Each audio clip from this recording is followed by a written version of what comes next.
ఇదివరకు ఏంటంటే అదేదో మన దాన్ని ఏమంటారు టైప్లో వాడేటటువంటి ఇది ఉంటుంది, తుడిచేటటువంటిది టైప్కి సంబంధించి మనం ఏదన్నా తప్పు కొట్టామంటే ఎరైజర్ ఇది వాడేవాడు. వైట్నర్ సారీ వైట్నర్ కర్చీఫుల్లో వేసుకుని చూడడం, అది వాడేవాళ్ళు.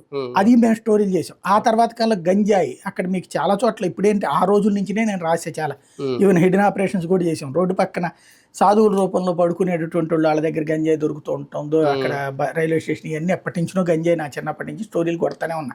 ఇది నేను ఫీల్డ్లోకి వచ్చినప్పటి నుంచి ఎన్నో చూసాం. ఆ గంజాయి వీళ్ళకి ఎంత 40 రూపాయలు 50 రూపాయలకే దొరికేది గంజాయి. ఇప్పుడు ఆ రోజుల్లో 5 రూపాయలకి 6 రూపాయలకే దొరికేది అనమాట. ఆ గంజాయికి అలవాటు పడ్డ వాళ్ళకి మందు ఒకటి. వీళ్ళు ఏంటంటే దారిని వెళ్ళేటటువంటి వాళ్ళని సింగల్గా కనబడ్డారంటే బండి మీద వీళ్ళు ఆ మత్తులో డబ్బులు ఎంతో కొంత కావాలి, కనబడ్డానికి పక్కన కొట్టేసి డబ్బులు లాక్కునే వ్యవహారాలు చేస్తారు. వీళ్ళకి తర్వాత పని పాటే ఉంది, పోటీలు పడతారు.